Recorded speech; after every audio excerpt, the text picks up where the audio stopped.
Good morning. My name is Leandra Clark, and I am a fourth-year doctoral student at the University of Wisconsin-Madison. I'm at the Association of Black Psychologists 40th Annual Convention, and I have the distinction of interviewing Dr. Bobbie Anthony-Perez. Dr. Perez, good morning. Good morning. Thank you for being here. You're welcome. I'm so excited to be able to interview you, and I want to start off by asking you a little bit about your background, where you're from and where you grew up. Well, I'm from Chicago, Illinois. Okay. I was born in Macon, Georgia. Wow. My mother went there for me to be born there. She was in Chicago. And then she brought me back when I was 10 months old. All of this, of course, is what I've been told. So your mom went to... My parents had moved to Chicago. I see. But then when it was time for me to be born, she went to Macon, Georgia. That's where she was from. I see. And our mother was there. Oh, okay. And so... That's where family was. And so you grew up in Chicago? Yes. Okay. All right. And tell us about your family growing up. Well, actually, I really don't remember my father and mother being together. I remember being with my father on one occasion in the pantry. He was, I think it was like a bootlegger or something. And I think the police came and he was hiding in a pantry. He was holding me. Oh my goodness. I think I was probably like 2 or 3 years old, or maybe 4 or 5. Wow. But anyway, I grew up living with my mother, but I was always in contact with my father. Yes. Okay. And I had 3 sisters and 1 brother. Yes. Wow. And I went to grammar school. In fact, we lived right across the street from the grammar school. And I was a tomboy. I remember I used to climb trees to get up on the track where the elevator ran. Yes. And I remember at that time, boys and girls, well, I know boys were wearing those boots, black boots, and I know I used to like those. So I felt as if, I don't know, I just felt like I wanted to do those kind of things. So you explored and... Yeah, I was always out doing something. And there was a playground across the street. I see. So I used to go over there and ride on the maypoles and things like that. Yeah. Wow, those are fond memories. Yeah. Tell us about your early education. What was school like? What kind of student were you like? Well, I liked school. I don't know what they saw, but I remember when I was in, I believe it was 1st grade. It might have been 2nd. And I remember the teacher taking me to my older sister's classroom. She was like in 3rd grade. And I guess she must have thought I was good in 1st grade, and she wanted to try me out for 3rd. But I went there, and my sister told me, you know, while the teachers were talking, told me the title and the first few lines. So I read that, and after that I couldn't read anymore. So I'm back to my classroom, the 1st grade. So there was something that teachers saw in you early. Yeah, evidently, I guess I caught on or something, whatever went on in 1st grade. Wow. Yeah. So tell us about later school experiences. About high what? School, high school. Okay, I have to tell you, I started junior high school, and I guess I did finish junior high school, but then I think I was in my 2nd year of high school, and actually I eloped.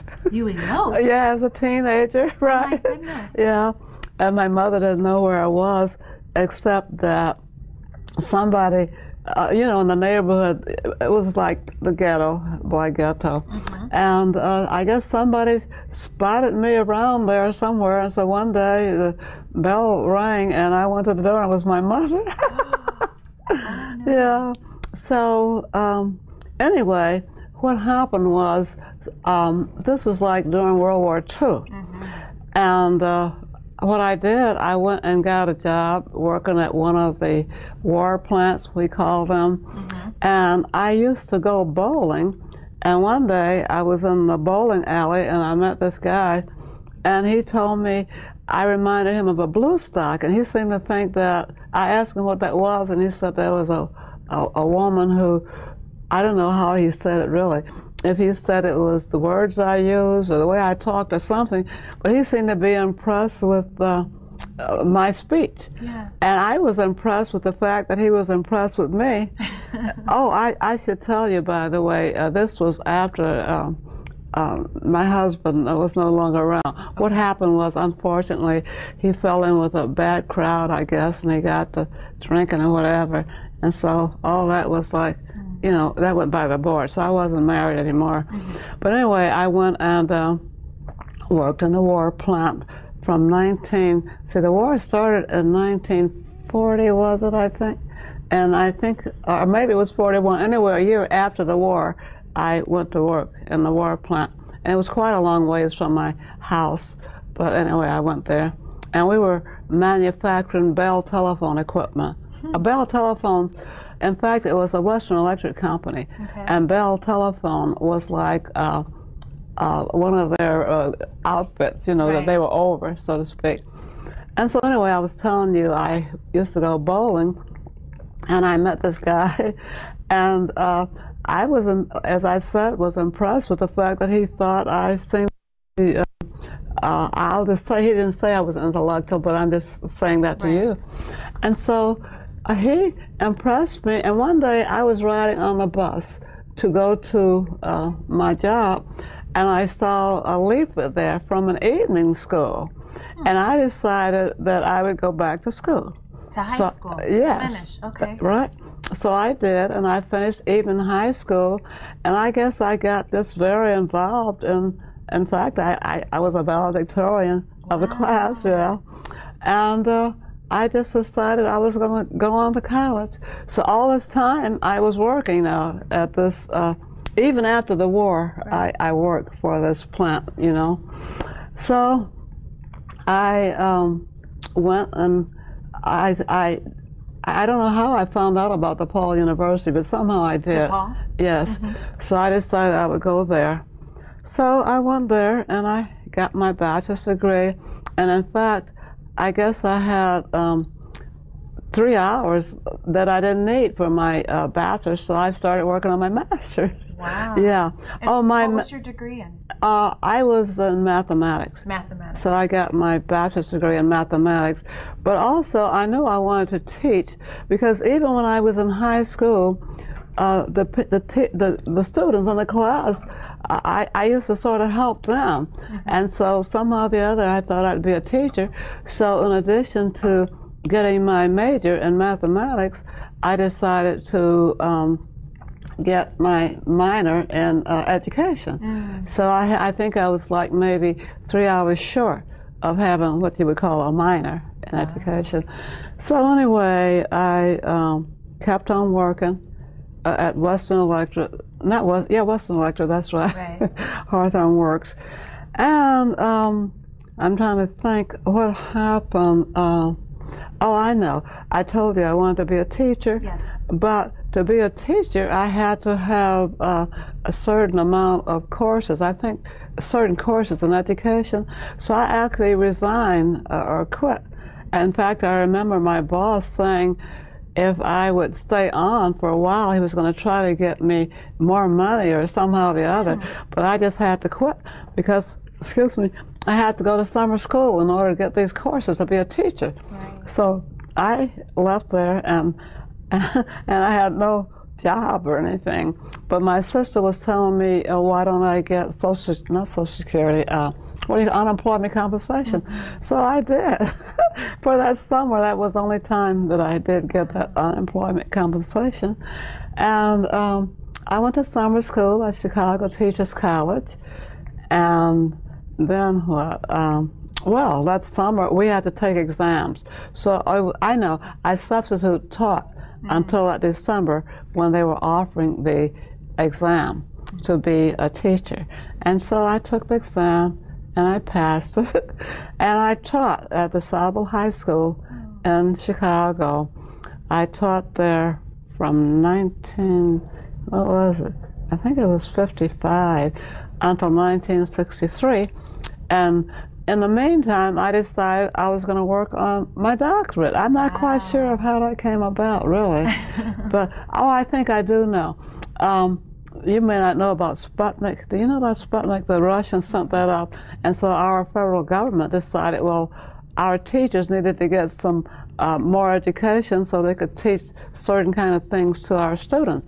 So they had what they call, this is so long ago, summer institutes. And so I signed up for 3, and I actually got accepted at 3.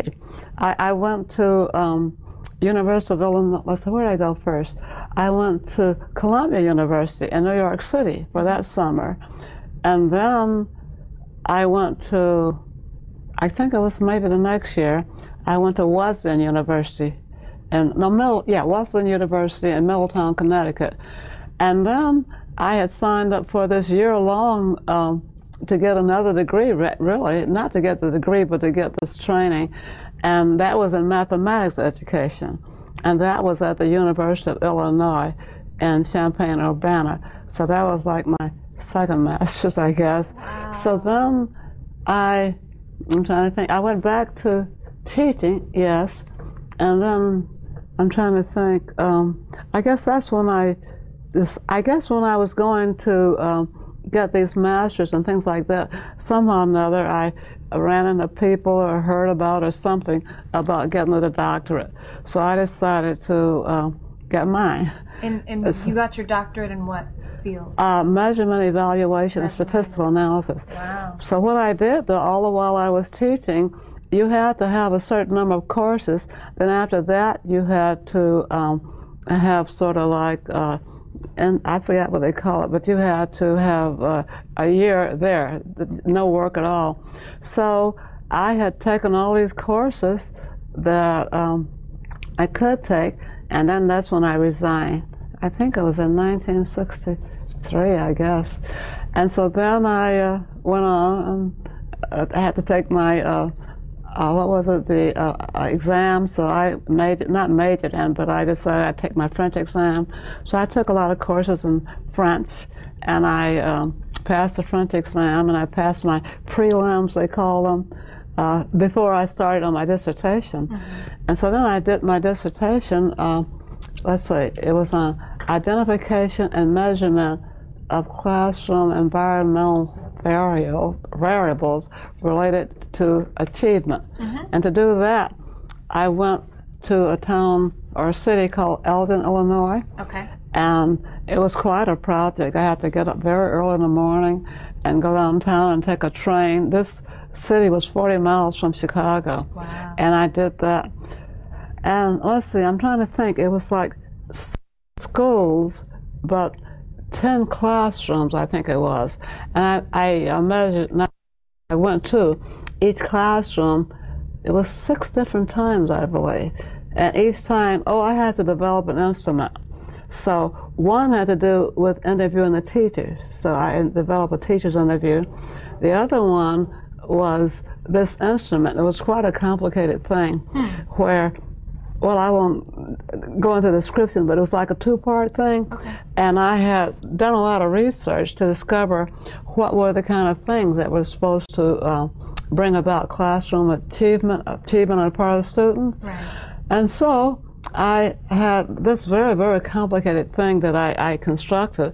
And every time I went to the classroom, if I would look at the environment, first of all. I would see what kind of educational things were on the walls, you know, right. the pictures, the charts, and that kind of thing. And then also the kind of things that teachers did, like did they interact with the students, did they ask questions, and just many different things like that. So every time something like that occurred, I would check it off, you know. And so I had 6 different those kind of things. I had, for each time I visited, I had that. And I interviewed the teacher one time. So what I did, I averaged off these, I found the medium of all of these scores. See, I scored each one of these instruments. It was quite complicated. Sounds like it. And, really. And so I had a value for each time I visited. And so then what I did, I took the 6 different values, or maybe it was 7, and found what the medium was. So then I took all those mediums for all these classrooms. Oh, what I had to do, by the way, I got all of the students in each class. I got their IQs and I got their grade point averages. So what I did was to find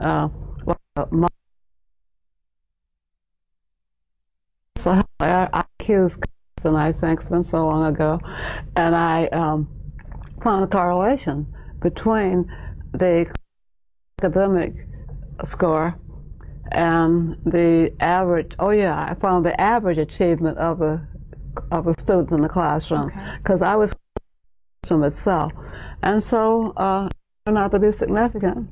And so what happened? That's groundbreaking. What happened was that I found out what I was looking for, and that was that the classroom environmental variables were related to the average achievement in the classroom. Yeah. And so this became research that you continued to pursue or publish? The research, you continued to pursue this type of research? Or? Well, this was my doctoral dissertation. Right. And so once I did that, you know, they take it and put it in the library at the school. I told it was, did I tell you where it was from, right? The University of Chicago is where I went, right? Yes. Yeah, so I did that. And after that, I was, because I had college. I don't know what made me think that. Maybe I was impressed by these teachers at these institutes that I went to. You know, the National Foundation was what gave me the money to get these grants that I told you about. And so what I did, after I got my doctoral dissertation, I went and substituted in the Chicago Public Schools, where I had once been a permanent teacher. And then what? I'm trying to think. I was going around looking for a job. So I went to the junior colleges first, and it turned out that people were impressed with my credentials and that kind of thing. However, there was a union, and the union wanted people in the union, you know, to have first shot at certain things. So then I went to Chicago Teachers College, where I went as a student to look for a job, and they hired me. Now, they hired me in the psychology department. Now, I did have quite a few courses in psychology. My degree was not in psychology, and so they hired me there based upon my degree in measurement, evaluation, statistical analysis, because I did have a lot of testing and measurement courses in that department of psychology. I see. So that's where I got my job, and I continued there. I resigned. This is 1995. Over 13 years ago, I'd been resigned. Yeah, but I was there for about 24 years, I guess. Let's say. 19. I'm trying to think now. I'm confused. 1955. I was there for 24 years, and I left in 95. So subtract 24 from 95, and you'll get it. Yeah, right. Wow, so a lengthy amount of time, a very long time. Yeah, 24 years. Wow. And I did, I guess, well, there were some people who were hired with me, and they decided that they would apply to get, was it tenure, I guess, or something. And I decided, well, I thought we needed to do more things, but after they got it, I thought, what the heck? So the next year I applied. So after 4 years, I did get tenured. Wow. And I also, I'm trying to think, when did I become I was an associate professor, then I became a full professor. And so I'm not quite sure of how long it took. See, if I had known I was going to be interviewed, I would have gotten all this together. But anyway, I was a full professor after a relatively short period of time. It was not for the full 6 years and then you're out. It was maybe 4th year, 5th year or something. What an accomplishment. Oh. Great. Tell me about how you got involved with AB Psy. Okay. This is very interesting. You know, Nyala Joan Cooper, who is one of our elders also, she was a member of AB Psy as a student. Even before she got her degree, I knew her. And I guess they wanted to come to my university. They needed equipment. ABSI had a national convention there, and they went through me to get the equipment to use at the convention. And so that's how I first knew about it. And then after that, what happened? I remember there was a lady there. She was a black lady. Her husband was in our psych department, but she had a downtown job. She was the youngest principal ever in the city of Chicago, this lady was. And I remember, oh, I know, they wanted me to do some kind of research. There was somebody from Howard University, I think, Urban Institute or something, and they were doing research in Chicago, and they wanted people to do that kind of thing. And so somehow they found me to do the research, and she was so surprised that I was not a member of the Association of Black Psychologists. So I thought, well, I guess I'd better join. And so I did. And oh, I should tell you, talking about the Black Student Psychological Association. Yes, tell me about that. Oh, that was another thing. A guy who was the nephew, I guess, of our dean, he was going to Loyola University in Chicago, and he came to our school looking for students to come to this convention they were having at Loyola University. So I got together some students, and anyway, what happened was I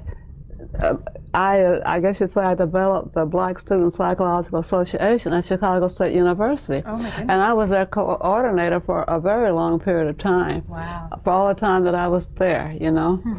And so I would take them to conventions. Yeah, I would bring 6 or 7 students with me. And so we went to, they talked about Ernestine Young, I think her name was. But anyway, she was like in charge of them. And I remember I took 6 students to New York University. Wow. I think that was their first conference, I think. And so I was very involved with the Black Student Psychological Association. And I became very involved with ABSI. In fact, let's see, 1995-96, I was the president of the Chicago chapter of the Black Psychologists.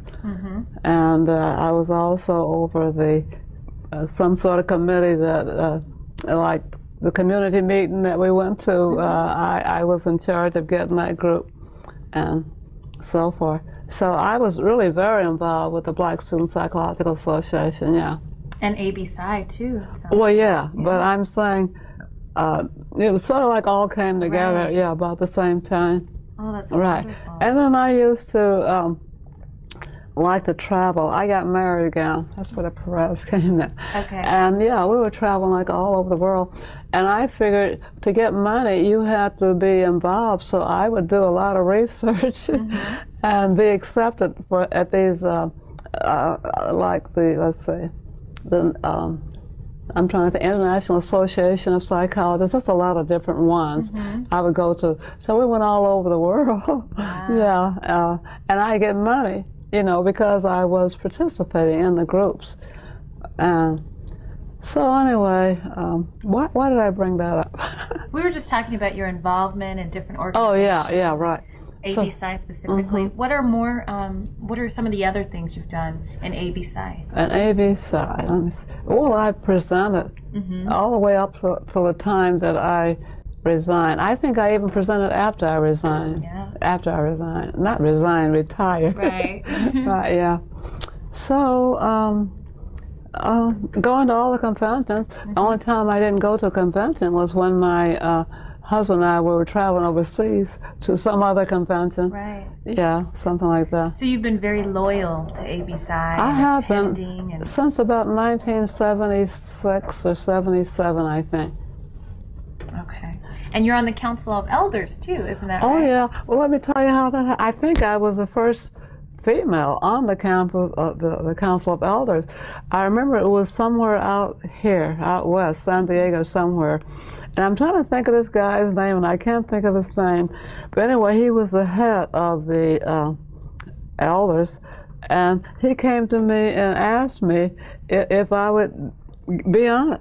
Because at that time, I was 55, evidently. And I don't know if they remark and that there were no ladies, you know. So he came, so I was the only lady on this, you know, marching in with the elders. Actually, in Kathy Townsend, who's now also an elder, before that time, she was marching in with the elders. Yeah. And she called me one time, says, come on, Bobbie, you know, march in. So we marched in, but then later on they found out she wasn't old enough or something. So I was on, you know, as an official member, I think the first lady, I believe. Wow, that's an honor. That's quite an honor. Yeah. So Dr. Anthony-Perez, as we close, what is some advice you'd give to students? You've done a lot of work with the different associations, with the students, and in Chicago. I would say, you know, they asked me to talk yesterday at the breakfast, and I didn't know that there was a theme I was supposed to follow, so I had planned to say certain things that I didn't say. Okay. But what I was going to tell them was to don't give up. Like, some people, in fact, when I was working on my doctorate, I remember this white guy one time, and he was saying that he didn't have money, he was going to have to give up. But I figured, I'll borrow the money. I said to myself, if I live long enough, I'll pay it back. And if I don't, I won't know the difference. So I actually, when I was working on my dissertation, I actually borrowed $5,000 from the university.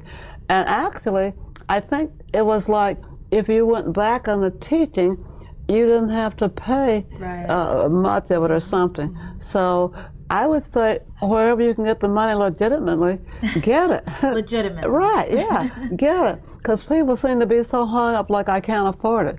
I decided I'm going to get this degree. That's right. And I'll do whatever I have to do legitimately to get it. So I would say don't give up. You know, whatever, and don't let anybody discourage you. Sometimes people can say certain things that might make you feel less than what you really are or something, or that you can't do it. So that's the main thing I would say. And associate with people who seem to be, how can I say it, interested, you know, in what you're doing. I remember for one class, there was a nun, and I had to do research study for this class. She was a student there, but she was also associated with a Catholic grammar school, or high school or something. And she actually got me in there so I could do my research in that Catholic school. Wow. And I wouldn't have known about that unless, you know, I had been with her. And I always I say, don't try to be social. That's one thing. I never was, you know, I was not antisocial, but I really worked very hard. I almost had to because I was working my way through. Right. You know, you know, until I worked on my dissertation, I worked my way through college, and even the doctoral thing, you know, until I had to leave. Wow. So be a hard worker, don't give up. Don't give up. Don't let money stop you. No, don't let money stop you, and find, you know, friends that seem, you know, I think these students are so fortunate, our students, because there was nothing like that when I was coming through, nothing at all. And it's just so great, I think, that they have us to mentor. Yes, are you a student? Yes, I am. It is great. It is great. Yeah, right. And we so appreciate you. Yeah. So, but I love, like I've heard Hal say, he loves ABC, and so do I. Right. And so do I. Thank you so much for your time this morning. You're quite welcome. I appreciate it. Okay, I wish I could have been better prepared so I wouldn't have to sort of fidget around for my answers. But, no, you were and also I'm an elder, you know, so that's my excuse. Okay. And I'll say, I'm sorry, I was going to say, Hal, you know, he's been such an inspiration. I think I knew you when you were a student. Yeah, right. And he was doing papers and things even when you were a student, right? I remember one time, was it, what's the other one? The National Association of Psychologists in Toronto. I remember you were there presenting a paper, and he was like a student, you know. You have a great memory, Dr. Anthony. I do. You do. I hope it keeps going, you know. It will. All right. Thank you so much for tuning in. This is Leandra Clark interviewing Dr. Bobbie Anthony-Perez.